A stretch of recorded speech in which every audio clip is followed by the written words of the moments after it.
సుమారు అంటే 86, 87 అంటే ఒక 39-40 ఏళ్ళు. అంటే ఈ రాజకీయాలకు రాకముందు మీరు ఏం చేసేవారు? అంటే రకరకాల ఫీల్డ్ లో చేశాను అని అన్నారు. రకరకాల ఫీల్డ్ చేసినా కదా. అండ్ మీరు నేను అబ్జర్వ్ చేసింది ఏంటంటే ఎక్కడైనా సరే కష్టే ఫలి అని అన్నారు. కష్టపడుతూ కూడా మీరు ఇంత మంచి స్థాయికి వచ్చారు. సో లీడర్షిప్ క్వాలిటీస్ అనేవి మిమ్మల్ని అట్రాక్ట్ చేసినాయా బీజేపీలోకి రావడం కోసం, అంటే రాజకీయాల వైపు రావడం కోసం? అయితే రాజకీయాలకు రావడం అనేది నాకు రాజకీయాలు కోసం అంతగా తెలియదు అప్పట్లో. నేను ఆటో డ్రైవర్గా ఉండే.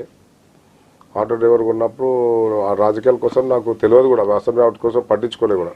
ఎందుకంటే ఇంట్లో ఉన్నటువంటి సమస్యలు కానీ, ఆర్థిక ప్రాబ్లం కానీ, ఎందుకంటే నేను ఒక్కనే కదమ్మా. నాకు 82లో మ్యారేజ్ అయింది.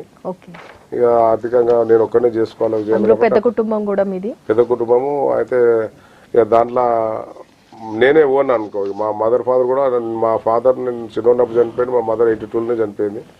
ఆ 82లో మ్యారేజ్ అయింది కాబట్టి ఇంటి బాధ్యత అంతా నా పోయింది కాబట్టి అంత ఆలోచన చేయలే.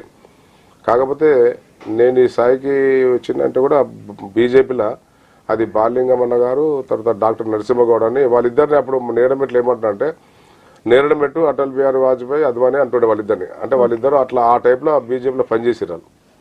వాళ్ళిద్దరు ప్రోత్సాహంతోనే నేను ఈరోజు బీజేపీలో పనిచేస్తున్నా.